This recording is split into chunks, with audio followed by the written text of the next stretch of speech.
تيار المستقبل، تيار وطني مدني ديمقراطي. ازدواجية السلاح الشرعي وغير الشرعي.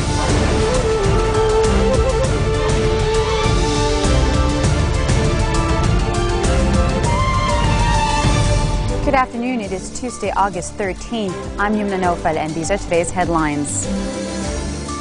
The families of the 9 Lebanese kidnapped hostages in Syria threaten to abduct any Turkish citizen in Beirut to protest the detention of their relative. Iran says that Turkey has requested its assistance to release the 2 pilots kidnapped in Lebanon. And Jerusalem approves 942 new settlements on the eve of the scheduled resumption of talks with the Palestinians. The case of the 2 kidnapped Turkish pilots takes a twist when the families of the 9 Lebanese hostages in Syria threaten to abduct any Turkish citizen in Beirut and its suburbs to protest the detention of a relative by the police's information branch. The development comes as security agencies are searching for Ali Jamil al-Saleh, a son of one of the 9 Lebanese hostages held by rebels in Syria's Aleppo district of Azaz. Saleh is suspected of being the mastermind behind last week's abduction of the 2 Turkish pilots near the Beirut airport. Turkey urged its citizens to avoid any travel to Lebanon or to leave the country shortly after Turkish Airlines pilot Murat Akpinar and his co-pilot Murat Akça were snatched by gunmen out of a shuttle bus near the airport last Friday.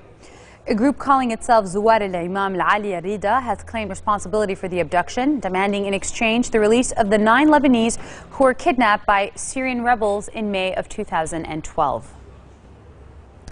The Iranian Foreign Ministry is announcing that Turkey has requested the Islamic Republic's assistance to release the Turkish pilots.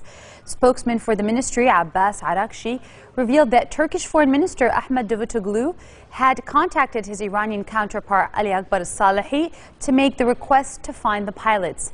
He added during a press conference that Iran condemns kidnappings regardless of their goals and regardless of where they are carried out, whether in Lebanon or Syria or any other country. Had Iran had the capabilities, he stressed, to resolve the problem and find the pilots and all other captives, it would not hesitate to use them. He did cite, however, the release of 48 Iranians who were kidnapped in Syria in 2012. Syrian rebels captured them, deeming them revolutionary guards, while Iran said they were pilgrims. They were freed in a swap for more than 2,000 regime prisoners. The March 8 aides urging President Michel Sleiman not to end his era with the formation of a government that would create a rift among the Lebanese. According to a prominent source close to the March 8 coalition, Sleiman should not end his presidency era with a cabinet that would lead to confrontation and create further chaos in the country. The source accused the March 14 alliance of seeking to eliminate its participation in the new cabinet merely to please the Americans, who informed it that they will not endure any government that includes any Hezbollah member.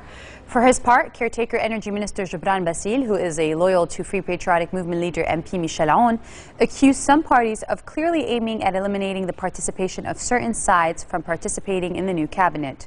March 8 has asked for veto power in the new government and sought to name its own ministers despite the rejection of Prime Minister-designate Tamam Salam.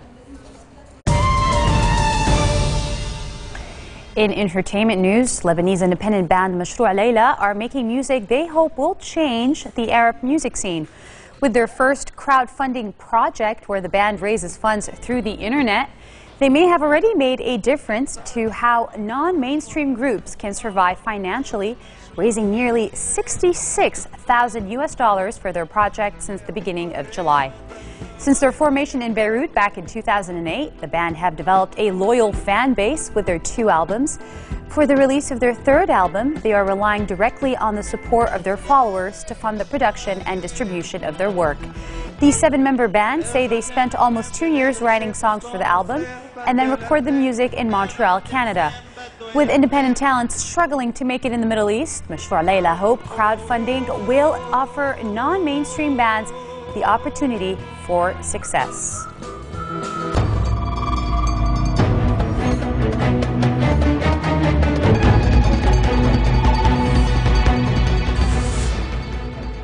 The United States is gaining more insight into Syria's moderate opposition, but must watch carefully to determine when occasional collaboration with Islamist radicals might turn into real alliances, according to the top U.S. military officer. These comments were made by General Martin Dempsey, the chairman of the U.S. military's Joint Chief of Staff, and they came at the start of a trip to close U.S. allies, Israel and Jordan. Syria's Western-backed rebels have been clamoring for the United States to make good on promises to provide weapons. But the Obama administration has been slow to act because of concerns that American arms could find their way to an al-Qaeda-linked fighter. Dempsey said perhaps the single greatest point of collaboration between the United States, Israel, and Jordan on Syria centered on the threat from Assad's chemical weapons as the civil war rages on. Dempsey renewed U.S. assertions that Assad's forces were sometimes moving the chemical weapons. And prominent Syrian opposition figures are presenting a plan for a political transition should President Bashar al-Assad's government fall. The report, by about 300 activists, including military leaders and members of the main opposition group, calls for disarmament and militias and remaking security services. Under the plan, a new National Assembly would draft a constitution based on an earlier one written in 1950. The final document would then go to a referendum. The activists envision a government with both a president and a parliament to offer checks and balances and recommend creating an independent judiciary. The roadmap to be released on Wednesday in Istanbul comes as the Assad government has consolidated control over central Syria and around the capital, Damascus. Jerusalem's municipality has approved 942 new settlement units for annexed East Jerusalem on the eve of the scheduled resumption of peace talks with the Palestinians, which could now block that. The units are in addition to the more than 1,200 settlement homes approved by Israel on Sunday, in a move that has angered the Palestinians and drawn fire from the international community.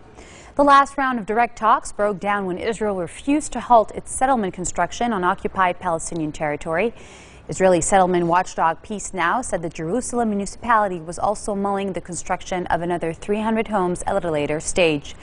U.S. Secretary of State John Kerry, who convinced the two sides to return to the negotiating table after a 3-year hiatus, urged the Palestinians not to react adversely to Israel's approval for new homes in East Jerusalem and the West Bank. And Israel intercepted a rocket near Egypt's Sinai Peninsula, exploding it in the air over the southern Israeli city of Eilat. No damage or injury was reported in the incident, but explosions reverberated in the dark skies over the desert hills surrounding the Israeli resort city, where it also set off air raid sirens, according to witnesses and Israeli news media. Israel's Ynet website said it was the first time Israel's Iron Dome interceptor had struck a missile fired at Eilat. The military official declined to say from where the missile had been fired. 4 Islamist guerrillas in Egypt's Sinai were killed on Friday by a missile strike that al-Qaeda blamed on Israel. Israel dismissed the report, saying it respected Egypt's sovereignty. Egypt's armed forces said one of its helicopters had fired the missile to crack down on al-Qaeda in the Sinai Peninsula. Coming up next, Oscar buzz comes early this year with the upcoming American historical drama film The Butler, opening in theaters soon. We've got the pictures.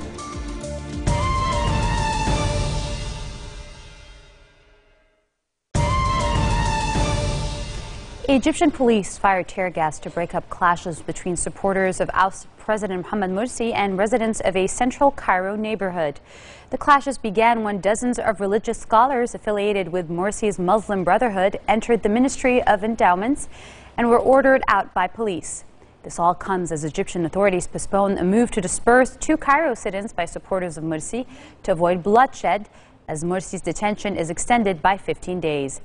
Now, he was overthrown by the military on July 3rd and was placed in detention on July 26th over his links with the Palestinian movement that rules the Gaza Strip.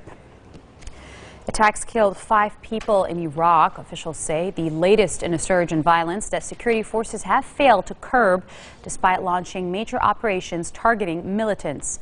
Bombings killed a soldier, a Sahwa anti-Al-Qaeda fighter, and a civilian in Salahuddin province, north of the capital, Baghdad, while gunmen shot dead a former soldier and a civilian in the northern province of Nineveh, according to security and medical officials. The attacks come a day after bombs targeting a cafe, a football field, and a market in areas north of Baghdad killed 24 people. Authorities have repeatedly highlighted recent security operations, among the largest since U.S. forces departed back in December of 2011, which they say have led to the killing or capture of many militants. Attacks killed so far 3,409 people in Iraq since the beginning of this year, according to figures compiled by Agence France Presse, an average of more than 15 dead every day this year. At least 2 suspected Islamist militants were killed in a drone missile strike in Yemen's southern Shabwa province, the latest in a surge since Washington warned of possible attacks by al-Qaeda in the region. At least 37 people have been killed in just over 2 weeks in a campaign targeting insurgents linked to al-Qaeda in the Arabian Peninsula, known as AQAP, described by U.S. officials as the most dangerous branch of the global jihadi network. The campaign has been stepped up after intercepted communication between AQAP leader Nasser al-Wahashi and Ayman al-Zawahiri, head of al-Qaeda, along with other intelligence, prompted Washington to close 19 U.S. embassies this month. Yemen is one of a handful of countries where Washington acknowledges using drones, although it does not comment publicly on the practice. News around the world in brief. UN Chief Ban Ki-moon arrives in Islamabad for a 2-day visit as tensions remain high between nuclear-armed neighbors Pakistan and India over the disputed territory of Kashmir. Ban will hold talks with President Asif Ali Zardari and Prime Minister Nawaz Sharif, as well as meeting young people and getting a briefing on work to combat floods in Pakistan. The trip comes as Pakistan and India trade accusations over several firing incidents across the line of control, the de facto border monitored by UN observers that divides the disputed Himalayan territory of Kashmir. Ex-Finance Minister Soumaïla Cissé says he has congratulated his rival Keïta on winning the vote and wished him good luck. Cissé's concession, hours after he complained the election had been marred by fraud, will deepen optimism for Mali's recovery. Keïta, a former prime minister, inherits a broken nation and must still negotiate peace with northern rebels. No official results have been released yet following Sunday's runoff. However, reports had been caked and put him well ahead. The number of people affected by this month's flooding in Sudan is climbing to around 150,000 and is expected to rise further, according to the UN. More than half the victims, 84,000 in total, are in the area around the capital, Khartoum, according to the UN's Office for the Coordination Humanitarian, that's known as OCHA. OCHA's latest estimate follows heavy downpours on Friday night and is based on information from the Sudanese Red Crescent Society and other agencies. Oprah Winfrey, the media mogul, is just one of the famous actors in Lee Daniels' upcoming film titled The Butler. The historical drama profiles the life and times of a White House butler played by Forest Whitaker as an observer to pivotal moments in 20th century America. Winfrey's performance is scene-stealing and receiving preview raves as well. Still, the 59-year-old almost declined the Butler invitation because she had the agenda-filling concern of starting her own network. Her friend Daniels was persuasive, however, and she admitted that in the end she was thrilled to reunite with her Oscar-honored Precious director. The all-encompassing civil rights subject matter was the other irresistible selling point, and she believed that portion of the film journey was in good hands. The focus, however, is concentrated on America's social and political turmoil throughout the 1950s, 60s, and 70s, and culminating with the Obama victory. You looking for some help? You done stole our food, and now you asking for a job? I know how to serve.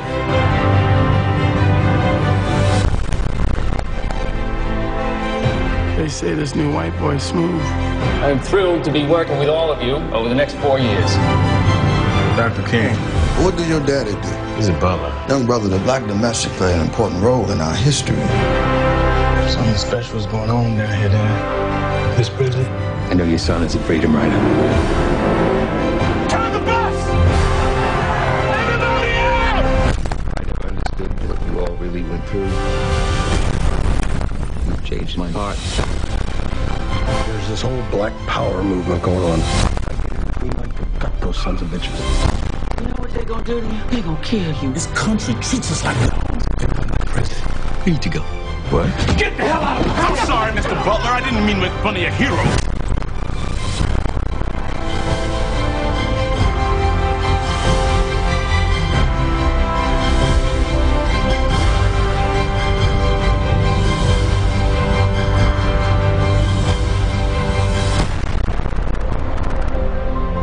Everything you are and everything you have is because of that butler.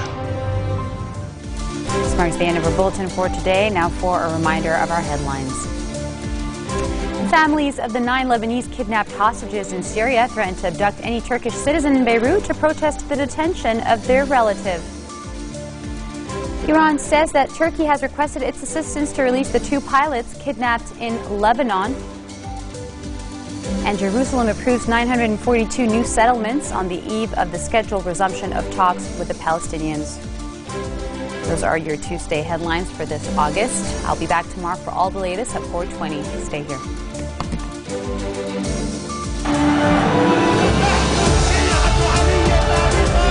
نحن تيار المستقبل، تيار وطني مدني ديمقراطي. ازدواجية السلاح الشرعي وغير الشرعي.